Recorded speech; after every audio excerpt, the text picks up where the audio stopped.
Episode 213 of the Outdoor Biz Podcast with Lauren Webb of Bullish Endurance, brought to you by Something About Nothing. Today's episode is brought to you in part by the Something About Nothing podcast. Think the Seinfeld show meets your favorite morning show. It's a few regular folks from outside Seattle, Washington, talking around the table about sports, the news of the day, and the absurdity of life. I'm excited they're up to around 50 episodes now and proud to have worked with Scott on some of the tech aspects of the show. Available wherever you get your podcast. Check it out today. Just search Something About Nothing. You'll be blowing beer out your nose in about 5 minutes. I'm psyched to announce the recent launch of my new website, podcastersworkshop.com. Podcasting has been a fun and rewarding adventure for me, and I believe is a key component to any successful contemporary marketing strategy. If you own an outdoor retail shop, a hot startup outdoor brand, an adventure travel outfitting service, or have an exciting passion project, you might feel like not enough of the right people are offering you their attention and trust, even though you have a reputation of providing some of the best gear money can buy or delivering once-in-a-lifetime experiences. Your efforts are no longer delivering the results you once enjoyed, and we all know the business and online landscape has changed. I'm excited to offer one-on-one coaching, VIP days here in the Eastern Sierra, or a complete done-for-you program, all aimed at helping you level up your game through podcasting. My goal is for you to create and publish your podcast to help your business generate more revenue and begin building stronger relationships with current and new customers. Visit podcastersworkshop.com to get all the details and begin your podcasting journey today. Before you know it, you'll be publishing your 200th episode too. So after 12 years in the industry as a jack of all trades at retail, these days she develops creative solutions for brands that are being overlooked or are last out of the bag. She is Lauren Webb with Bullish Endurance. Welcome to the Outdoor Biz Podcast, Lauren. So appreciative for having me on. Thanks, Rick. Yeah, it's great to talk to you. It's going to be a fun conversation. Now, you guys are out in Georgia, is that right? Do I have that right? Yeah, we moved smack dab in the middle of Georgia almost 6 months ago from San Diego. Oh, so this is relatively new. I actually grew up in the South. Okay. My husband, third generation San Diegan, not so much. But yeah, it was interesting. The first couple of weeks after we moved, it was kind of flashbacks to me being 7 years old again. So That's cool. That's cool. So how'd you get introduced to the outdoors? How'd you get excited about outdoor stuff? You know, just like most of your listeners, my parents' rule growing up was if nothing was broken, you weren't bleeding, and it wasn't dark, we were expected to be outside. Nice. So, yeah, growing up, spent a lot of time in the South, spent a lot of time in the Midwest as an early child, and we were just always playing sports and exploring. Cool. What did you ride bikes and play kickball? What kind of stuff did you do? Yeah, we, played the good old group kickball in the neighborhood. My parents were always big on lots of sports. So cool. My sister and I swam from a tadpole age on, and I played soccer growing up and then eventually played soccer in college. My sister rowed in college. So just always team sports, and being outside was a big part of our lives growing up. Super fun. And you have a pretty broad educational background. What did you study at the Institute of Montana? That's in Switzerland, right? I probably didn't say that. Probably didn't say that. No, right, yeah, but... you did. Okay. Institute Montana, Zuckerberg. So Montana is actually a high school. So it's a private boarding school. My dad's career, my dad was in pharmaceuticals, biotech. We moved around a lot for his job. And so when I was 14, he took a project out there. So we just my sister and I got the amazing opportunity because his company was connected with the school. Oh, cool. So we were able to go to boarding school in Switzerland. Super cliche, but it was just like I said, great opportunity. It was an international school. So nice. We were I think there was like 3 or 4 Americans there. Most of the students spoke 4 or 5 languages, still have great friends and contacts to this day. And it really was a pivotal turning point in my personal life. I'll bet. And you're multilingual then? Oh man, I've been stateside for a long time.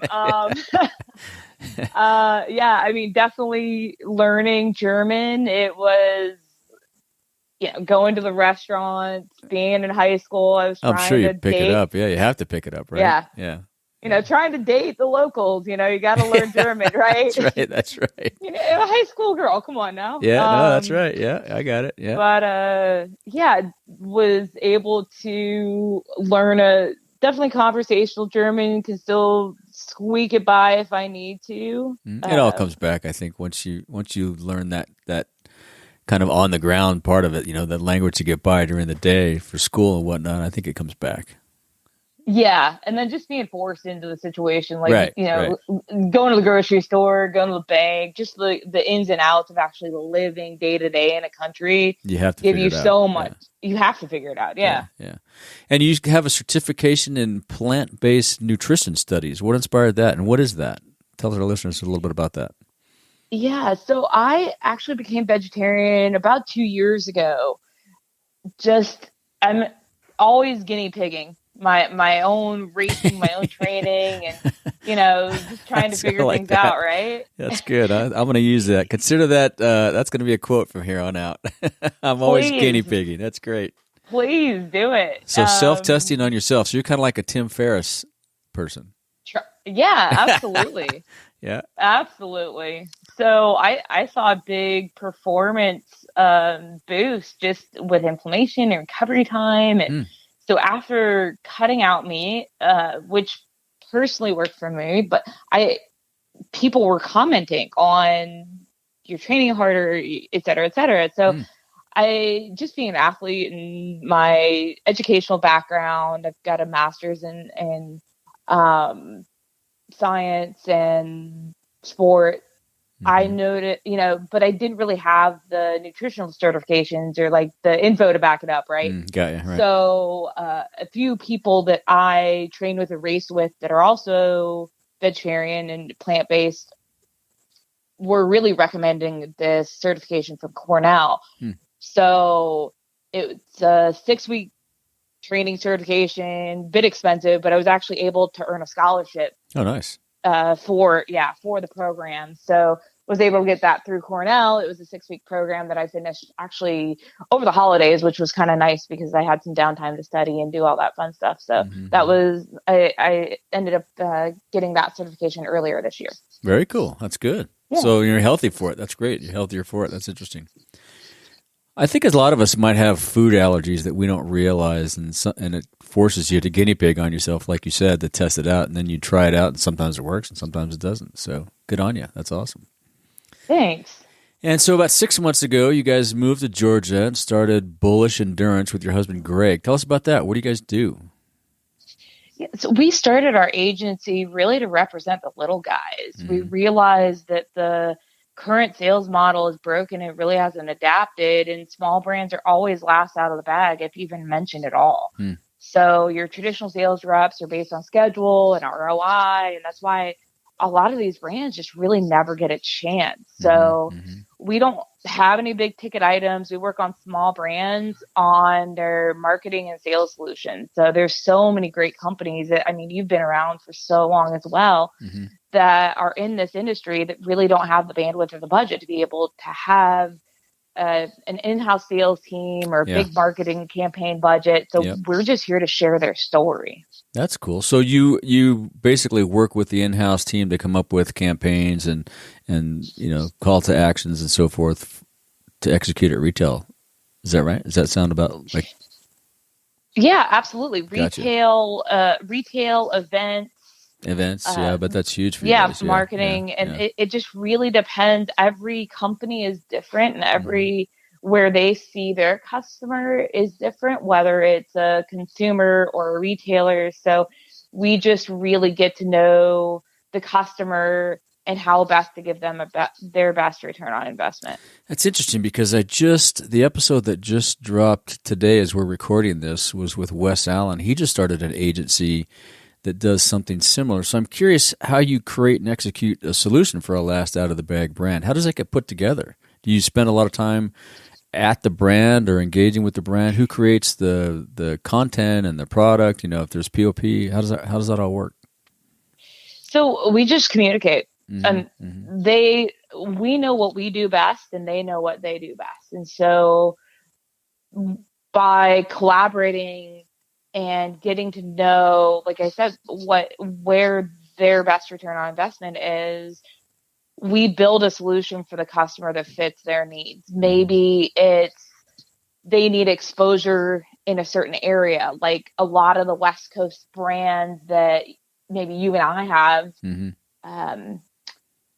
have, relationships with because we were based on the West Coast for so long. Right. Down in the Southeast, nobody's ever heard of them. And exactly. It's crazy. Yeah. So do you create POP? Do you create, sales contests? What kind of stuff do you create? Is it all different? Different per brand, different by retailer? It's all different. So it's almost custom, bespoke stuff. Yeah. So either going to events for some lead generation at a trade show that they may be interested in, but don't have the support staff to be able to do that, or consumer events to build the brand and engage with either their direct to consumer website, or maybe it's a little bit more of a technical brand that's looking for some connection with some key retailers, because we have great retail and event partners nationwide. Right. So, I've built this huge Rolodex of retailers, and then, we've also done lots of trade shows. I've raced a lot. And so we have this Rolodex. So it just really depends on the company. Some companies prefer the traditional retail model. Some are happy working with distributors and the distribution model. So we just basically connect them with partners and exposure. So we just do it all. That's cool. And so what are some of the results you've achieved for the retailer? Obviously increased sales, I would think. At the end of the day, that's what it's all about, right? Yeah, increased sales, but also we've been able to showcase great brands that make sense for our retailers. So we're just able to share their story. And I think that's the biggest thing. So there's so many brands that maybe retailers have maybe seen just through Instagram or on social. So we're able to really just connect those partners. And so what are some of the results you achieve for the brand? Obviously, they get broader exposure. Right. So because we're able to do everything from marketing and sales to copy and brand exposure, we're a one-stop shop that's able to offer an effective and economical approach. But the real key here is that we're sharing stories. So there's so many brands that really just need their product introduced to people. Yeah. And we're there to be able to do that for them. So, and a lot of these brands are probably, whenever people start a brand, it's very product focused, product driven, because usually it's a guy with an idea, right? And he's got cool product, but he doesn't have, and he can fund it and he can get some made and he can take it to market, or she can take it to market, but they don't always have, like you say, the resources to create teams, but they need all that out there. So you guys are the on the ground marketing sales. That's very cool. Is anybody else doing that in the industry? Or are you one of a kind, or one of a few? The interesting thing is, so I got selected for a mentor-menteeship program through the International Triathlon Women's Association earlier this year. And Kay Martin, I'm not sure if you're familiar with her. Kay Martin is the founder and CEO of Boco Headwear. And we have a monthly call, and she's my mentor for this program, and amazing businesswoman, and just really stoked to be able to partner and be paired with her for this program. And so, hey, Kay, if you're listening, come on the show. It'd be great to have you on the show. Oh, absolutely. Yeah, tell her story. That'd be awesome. Oh, she's phenomenal. I mean, her rap sheet is incredible. Yeah. So I'm just super fortunate from a sales and marketing perspective to be paired with her. And we're on a monthly call, and so I was talking to her about this idea, and the next month she was like, I really don't know of anybody that's doing anything similar. So yeah, I don't. Yeah. yeah, you've got your salespeople, you've got your marketing people, you've got your social people, you've got your product people, but there's not really people that are able to do it all. So, well, and a lot of reps, some reps sometimes, even with big brands, they're not getting what they need for a small retailer. So there's a little bit of it going on, but I don't know that anyone's marketing themselves as providing this solution. That's awesome. How have retailers received it? I bet they love it. Brands as well.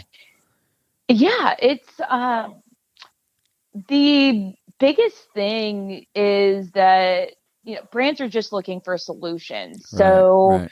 this is really resonated. Retailers want to hear about a new product or a new approach as long as it's cost effective and it has a customer for them. And since we're compensated by the solution package and not necessarily just going in with a bag with 15 lines and maybe get into the last few, the retailer isn't trying to constantly be sold. We're working on whatever way works best for them. And so a better relationship is being formed, and through the retailer and the brand and our agency. So just this collaboration is being formed. We're going to take a little break and give some love to our episode sponsor, Creative Live. We'll be right back. Level up your creative game for free today with Creative Live and their amazing selection of live and on-air classes.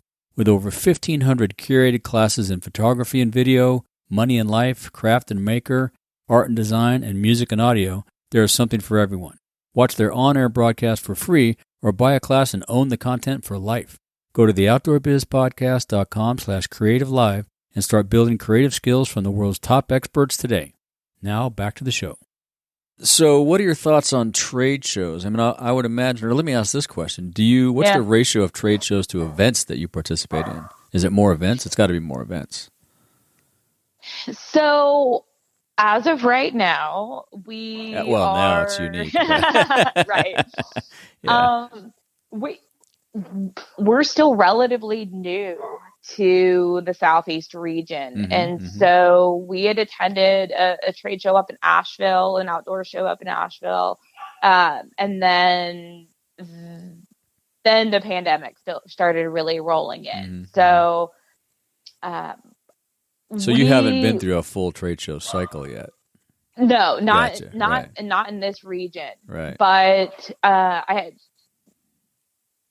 it'll be interesting to see going forward how trade shows and events are going to take place. But I think the biggest thing for our agency is really realizing and getting to know our customer's customer. So some people really, like I said, have more of a technical product and really have that strong retail partner and are looking for those retail partners. Some people have an amazing direct to consumer or events because it's more of a, like, we work with a great skincare brand and just passing out samples because they just really want to get product in people's hands. So it's really a myriad between consumer events and like trade shows, as well as just meeting customers and being in retail day in and day out. It's kind of a good collaboration of all three. Yeah, and it's going to be all different once we get through this COVID-19 environment. I mean, who knows what's going to happen? I think trade shows will change. So I don't know if you saw online, there's a new trade show being promoted. It's a virtual trade show. It's only being promoted to the marketing world right now, but that could be pretty interesting. Yeah. So you guys are still getting outside, huh? What you still ride a lot, run a lot? What do you got? What activities do you participate in?